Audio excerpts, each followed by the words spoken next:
Hey guys, I wanted to make a quick build showcase slash overview of the strength stacking dual strike slayer. I posted a video a couple days ago of the build taking down all of the uber bosses in hardcore trade league, and I wanted to kind of go into detail around the mechanics of the build, how it works, how it feels to play. So I did want to add a disclaimer. This build is highly based off of Alkaiser's original dual strike strength stacking juggernaut, and he's actually also playing this build as well. He rerolled the slayer, and he's playing a more expensive mageblood variant, so I figured I'd kind of highlight the things that I'm doing since mine's a little more budget. And yeah, anyways, let's jump into it. So the build itself is extremely high DPS, and it's using a few broken interactions, I should say. So it's using replica Alberons, which is not really anything new. Any attack-based strength stacking build is usually leveraging these boots. It's using a Paradoxica, and Paradoxica is great, gives us double damage, and one important thing to note here is we don't need attack speed on our Paradoxica. So a lot of Paradoxica builds just want like Fizz or Impale with attack speed. You don't actually need that when you run dual strike. So we choose to get crit chance and more strength, and then we also even harvest enchant crit chance on here.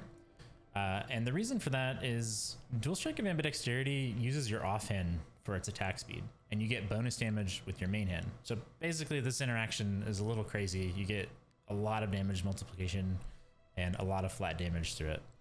I'm gonna jump to the skill tree for one quick second. Basically, we also use this Balance of Terror jewel. So this jewel is completely overpowered. We self-cast a Despair Curse, and that also is how we apply Withered. So we're using Despair since we're chaos damage, and then we're also getting basically 15 Wither stacks on everything we're attacking as long as we've cursed recently. This combination just results in a completely ludicrous amount of damage, so that's kind of what enables the build. And one final thing is we're also using Iron Will, so that makes strength apply to spell damage, which sounds really weird, but the reason for that is we are using Battle Mage's Cry with Call to Arms.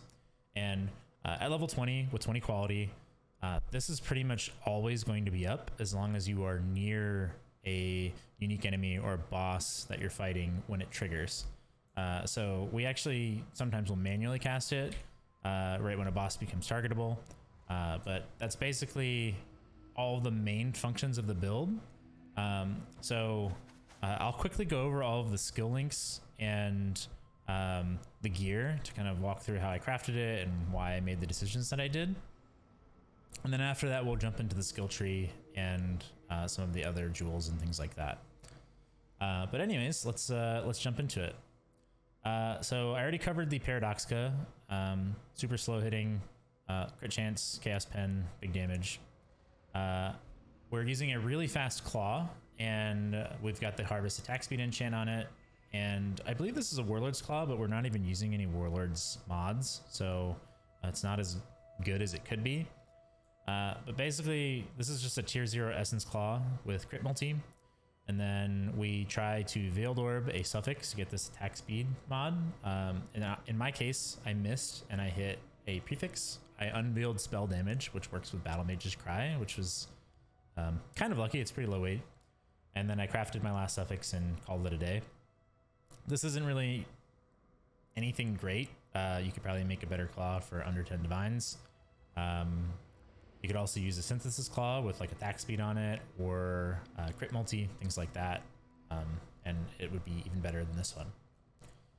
Our helmet is a graveyard crafted helmet. We basically made a bunch of influence helmets praying to hit Redeemer or Hunter. It's about a 50-50 to get strength or intelligence on armor bases. You basically just try to isolate life and strength and pray that you get the right influence. It's a pretty painful craft. I managed to get one of these on my first try. I think I made 5 or 6 helmets. I can put a link in the description to my graveyard layout since I believe I saved it. But Besides that, once you have the base, it's a matter of just getting an elevated crit strike chance, strength stacking mod, and elevated mana reservation efficiency. And then you awaken orb those together. You'll retain the 2 fractured mods, and then hopefully your prefixes do not fill up, and then you just suffixes cannot be changed and veiled orb to get either physical damage reduction while focused, which is what I chose to make sure that I wouldn't die to one-shots when it came to uber bosses, and then you just craft fist from hits taken as fire as your final prefix. This is basically a perfect helmet in my eyes. The only thing that could be different is probably getting a +2 AoE gems and running auras in your helmet. That's another option. Yeah, kind of a painful craft, but also super cool. So our chest, we are using a crit damage reduction, which helps a lot in tier 17 maps, and also just really scary crit one-shots, and fractured armor. So this is another kind of painful graveyard craft. There are multiple ways to craft this, but the way that I went about this since I hit these 2 fractures is I decided to Essence of Horror for Fizz taken as cold, another really big way to mitigate damage taken. I settled on tier 2% increased armor, and then I prefixes could not be changed into a reforged physical to get the 8% physical damage reduction. I got this on my first try, which was pretty lucky. This is probably not the most cost efficient way to do this, but it's the way that I ended up doing it. And then I just went ahead and crafted % increased attributes since I had a little bit of difficulty getting my intelligence high enough on this build. For the implicits, well, first of all, we used a tailoring orb and we hit the defense mod on our first try, which was really lucky. We're using the exquisite endurance charge generation mod. So every 11 seconds we get an endurance charge, and I'll go over it in a little bit, but basically we are using Masterful Form on this build, which allows us to increase our number of endurance charges by increasing our frenzy charges, and more importantly, this also gives us endurance charge generation endurance charge duration time, and that increases this just long enough so that every 11 seconds we refresh our stack of endurance charges, and this will basically always stay at 6. You just have to let it ramp up. So this is a really cool interaction, and pretty much the only way that you can get endurance charges on this build. So it's a really big defensive layer, and I highly recommend it, even though it's quite expensive to roll the mod. And then I settled on 1% less damage taken per 200 strength. You could technically roll this and try to get the unique one or the pinnacle Atlas boss one for even more damage reduction, but I kind of like the generic one when it comes to like tier 17 maps and stuff. So super proud of this chest. I think it's a really cool item, and it's one of the main ways that we're staying alive. So yeah. Our amulet is Eternal Damnation. You could get a better old one, but this is basically just Whispers of Doom for the extra curse, since we're running Despair. And then I have Assassin's Mark with Mark on hit somewhere right here and Life Tap. So we're basically always hitting something with Assassin's Mark, and we've always got Despair up. So that's adds a ton of damage to our build, and more importantly, the Eternal Damnation is one of the only ways that you can really stay alive without some sort of elemental conversion when it comes to the Uber bosses. Specifically Shaper, his attacks have really high cold pen, so this kind of helps you stay alive on that fight in particular.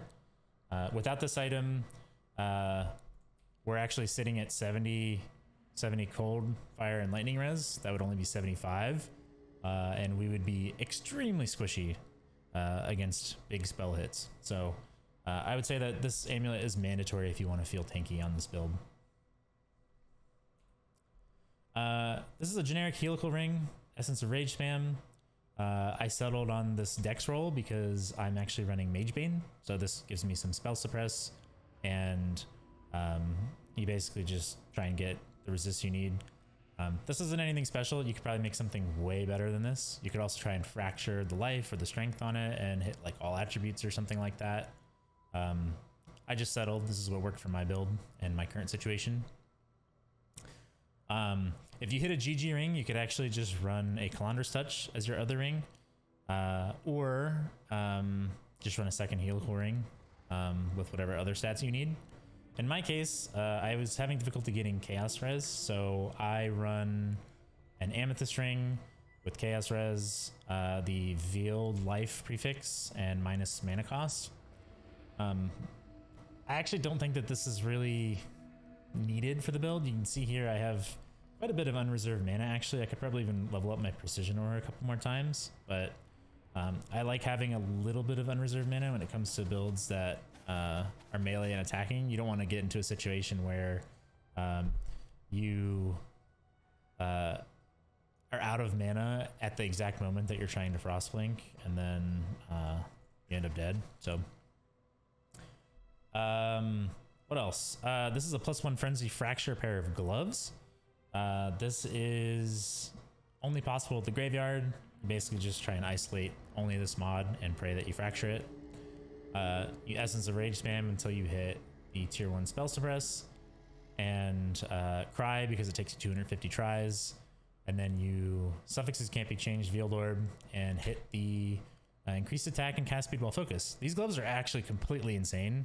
It's just that this attack and cast speed while focus mod is not highly useful for me. It's nice to use like while mapping and stuff, but I'm actually using focus more defensively. So I have the physical damage reduction while focus crafted on here. And you finish these gloves by just doing suffixes can't be changed into Reforge Life until you hit tier 1 or tier 2 life. And yeah, so between my gloves and my helmet, I have 27% damage reduction while focus against fizz hits. It's a huge number, actually. And it's kind of the main reason that this build can easily tank things like Uber Shaper Slam. Besides that, we just get Intimidate on hit. This is just like a damage increase for fighting anything tanky. And then we go for the Spell Suppress implicit, since this gives us just enough Spell Suppress in combination with Mage Bane and Spell Suppress on the tree to hit 100%. And the final thing for this build is the Stygian Vice. This is another graveyard craft with life, max life. Unfortunately, kind of bottom rolled on the percent life increase, but you basically just get the base and pray, try to isolate the life mods and hit an Elder Belt. Then you run strength with attributes. I'm actually unsure of the best way to craft this. I think I tried essences. It got really unlucky. Then I did some fundamental fossils and hit this really quickly. And then you just craft whatever suffix you need. In my case, fire and lightning res. And then I ended up slamming with an exalt the last prefix, which probably wasn't the right play. I was out of money, but you could probably try and like Veiled Orb something, maybe hit like armor. I don't know. But this is pretty generic and you could probably make something better. And for the jewel, this is generic life, strength, and then resist that I needed. Nothing crazy. You could definitely get a better jewel than this one. So that's basically the gear. And I guess I can run through these skill gems really quickly. So I mentioned earlier, we have Call to Arms, Battle Mage's Cry. You can manually cast this if you're a tryhard. While mapping, I just let it sit on Call to Arms. When it comes to Uber bosses, I try and cast it at the start of the fight just to make sure I've got, you know, the highest damage uptime right away. If your Battle Mage's Cry actually isn't up, you are going to have a lot less damage, so you kind of want to make sure that it triggers when you're right next to something. This is just Despair. It's not linked to anything. We're manually casting Despair. That's kind of, I would say maybe the clunkiest part of the build is we're using totems and manual casting a curse. Some people really hate that, but I really like the active playstyle personally, so it feels kind of nice to be doing a bunch of stuff while you're mapping. In my helmet, I'm running multiple totems, Ancestral Protector. I don't even have quality on this one. I'm running regular Ancestral Warchief. If you want another button, you can use Veil Ancestral Warchief. It's just another big damage multiplier. This build has a lot of buttons already. Since I'm casting Focus, I actually just decided not even to bother, since I don't even know how I would press it and remember to. And then we just have Frostblink in here. Basically, when we're moving around, we're just swirling blades.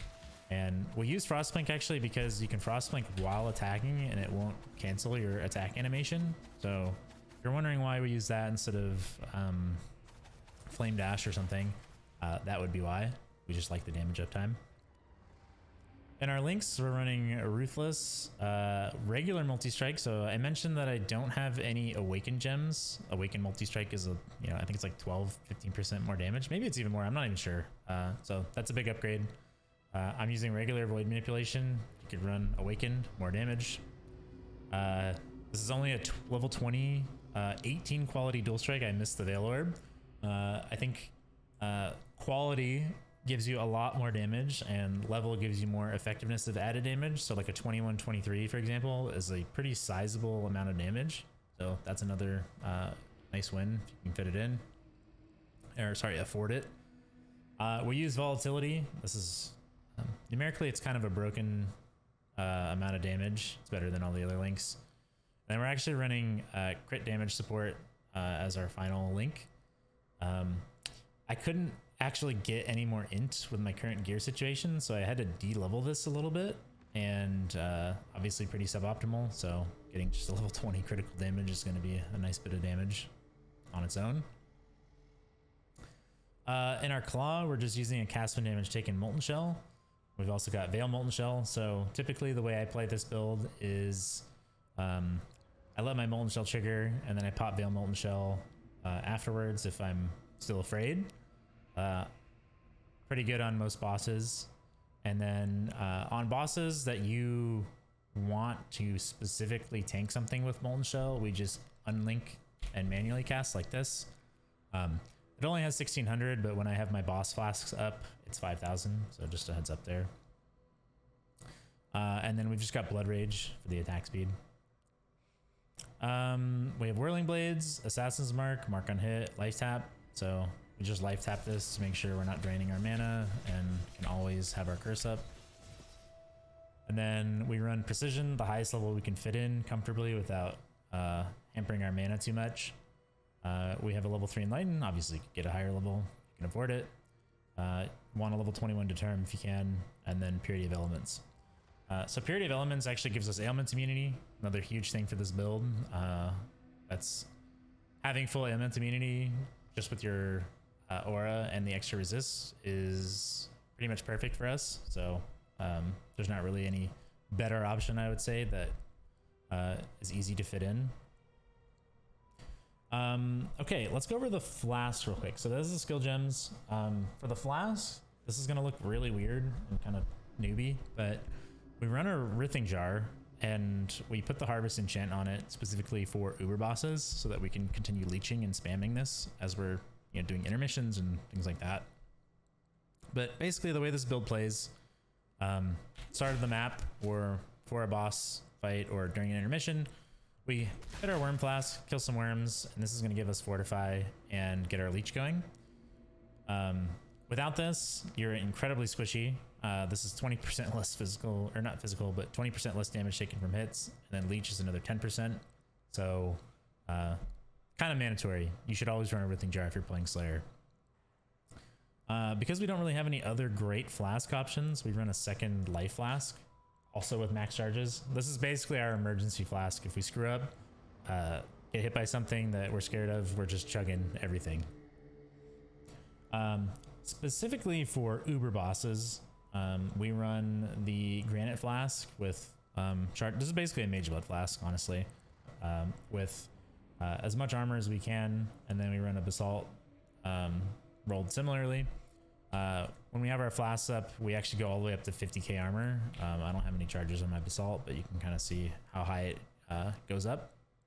So this is kind of what allows us to tank the biggest fizz hits in the game. We pop both of these and we focus, and we have Molten Shell, and we can literally just tank a max damage Shaper Slam with no issues at all.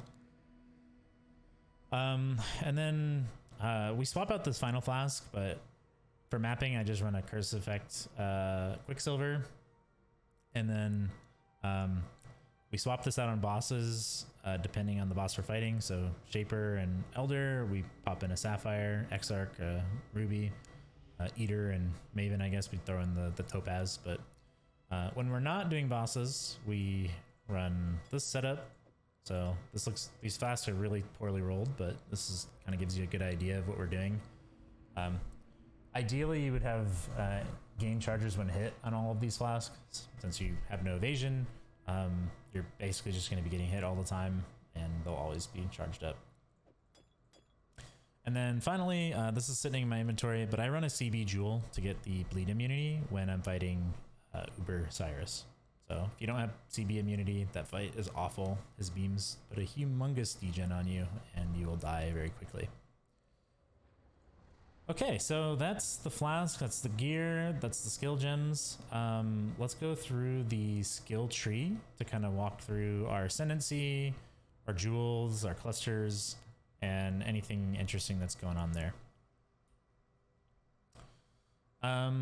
I guess we can start at the Ascendancy. So I mentioned before with my chest that we are getting our endurance charges up to 6 with Masterful Form. So we have 6 frenzy, 6 endurance charges, and we use Masterful Form to accomplish that, which is pretty interesting. There's no real good way for us to generate endurance charges, so we grab this +1 frenzy node on the tree.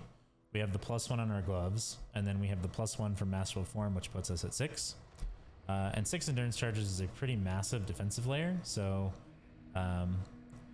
without that, we are a lot squishier for sure. So because we do this, we also run a Lethal Pride. So this is a pretty terrible Lethal Pride if you were to look at like some of the crazy stuff you could do. In an ideal world, our Lethal Pride would have multiple % strength increases, and then maybe 1 or 2 physical damage taken as fires in this small little radius here. The one I have has % life. It has armor, Warcry buff, melee damage, and then strength. This is pretty generic. And then it happened to have a 5% strength on this endurance charge node. But ideally, we don't even run this node since this does nothing for our build. It only gives us 5% strength since we have the Lethal Pride. So this is kind of a wasted skill point, and we'd ideally put this like on a life node or something somewhere. Yeah, I settled for this jewel. Buying these is really painful in hardcore. You have to kind of like live search them as they get listed, and I got tired of it, so we settled. But you can definitely get something much better. For the other Ascendancy points, we have the standard Overleech. This keeps our leech going even when we're full life, which is actually quite nice on a lot of boss fights, in combination with the Worm Flask that I was talking about earlier. We take this for a bunch of extra damage. So Slayer just has a ton of DPS. That's kind of the one advantage compared to the other Ascendancies you could play this build as. And then we have the 20% coal, which is actually a really big deal when you fight a lot of the more difficult bosses in the game. Most of the Uber bosses get really hectic the lower health the boss actually is, so being able to just coal them instantly at 20% is actually awesome and can save you a lot of pain. So that's the Ascendancy and Lethal Pride. I mentioned before we run Magebane, and we also run a Perandus Pact up here, and we take just enough points around here to get exactly as much Chaos Res as we need, so we're just over the cap. And this is very important since we're using Eternal Damnation. If your Chaos Res isn't capped, Eternal Damnation is not very good. So yeah, you could probably get more points here if you want more Chaos Res, but I just didn't need it for my build, and that's kind of where I settled. If I zoom out a bit, you can kind of see this build really struggles to get all of the things it needs to reach like spell suppression cap, getting the strength nodes down here. It needs to pick up Fortify. You know, we take the increased fortification duration so that our Fortify never falls off during longer boss fights. You need to take the strike nodes or the build's gonna feel terrible. You kind of have to path all over the place. You have to path all the way over here and get some suppress. You have to path up here and get inveterate. If you don't pick up all this stuff, the build feels really bad. So we're really spread out on the tree, which means every point that we use is very important. And you can even see down here, we don't even pick up the totem nodes, which feels very weird. And I really wish you could pick these up. since having the totem buff slinger is just like a really nice quality of life. Unfortunately, it just simply isn't worth it with the other stuff that we really need to pick up. So as a slayer, getting things like life and all of the mandatory defensive points is much more important. We pick up Veil Pact, obviously, as a slayer, and then we run all of the like sword mastery, dual wield mastery, that kind of stuff to give us damage, frenzy charges, all that good stuff. We have one random life node up here, unfortunately. In an ideal world, you'd drop this random endurance charge point at level 100 and then put these 2 points into life here, or maybe run like some sort of small cluster jewel if you would like. But yeah, that's kind of like the generic skill tree that we have, and you might have some wiggle room to do some things differently, but again, as we're not running mage blood, we have a lot of difficulty capping our suppression. So instead of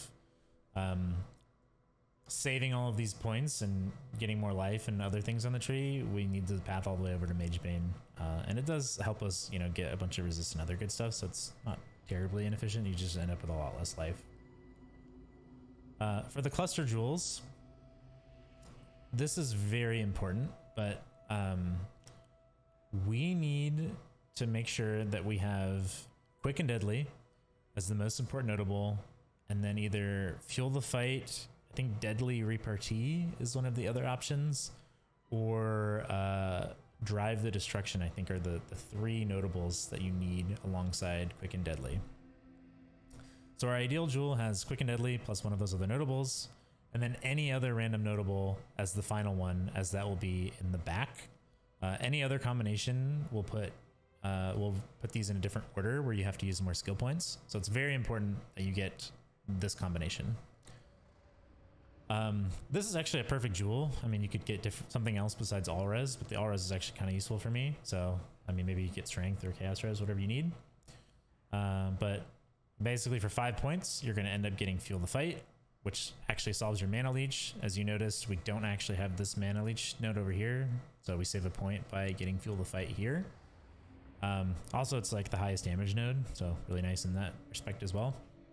We have Quick and Deadly, so this is mandatory, and this node is completely broken on this build. Its interaction with Dual Strike of Ambidexterity is completely crazy.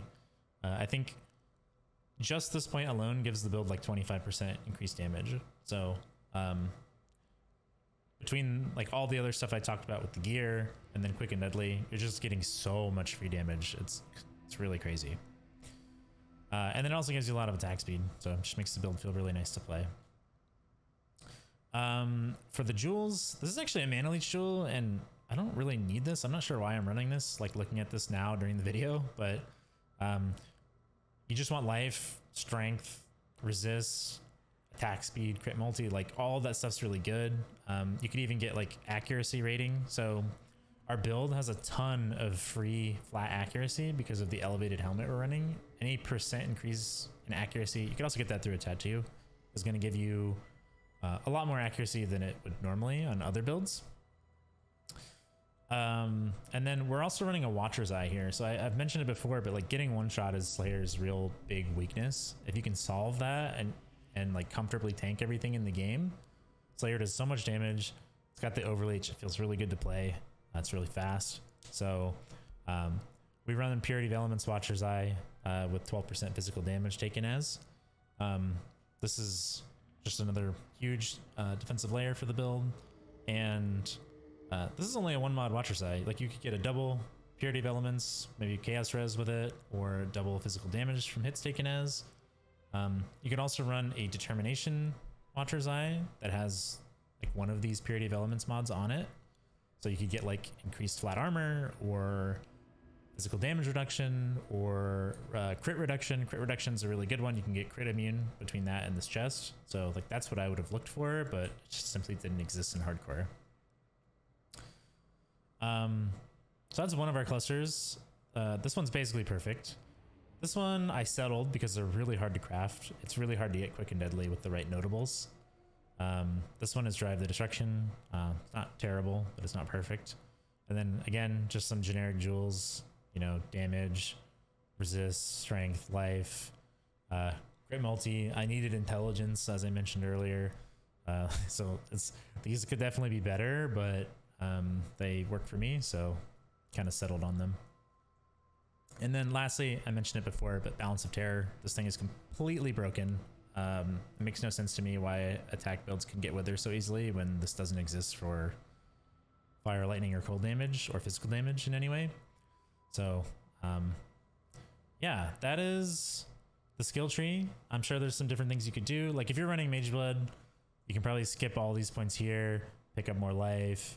You could maybe even try to run another cluster up here if you really wanted to. Pick up another Jewel Socket, maybe even pick up another Frenzy Charge if you wanted to. That could be another angle. But that's basically the character. I would say he's like 90% power without Awakened Gems and Mage Blood. I could definitely make some better gear, better jewels, but I ran out of money and I just slammed him into some Ubers to see if he could handle it. And despite playing some of the fights pretty bad, I feel like this character crushed it. So super good build. I will I'll put some footage at the end of the video so you can see how it plays in like a tier 17 setting, since it is, in my opinion, for a melee build, it feels really smooth to play. The tier 17 maps and stuff are like kind of indoor, like hallway based, so I would say the clear is still really good, and I really like it. It's probably my favorite build that I've made in a very long time, and hopefully this video helps you guys out. And if I missed anything, feel free to throw it in the comments, or if you have any questions.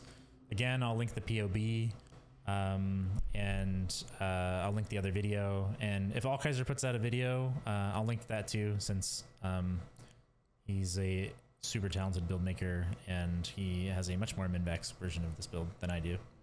For the rest of the video, I'll just leave a quick example of how this build plays in maps.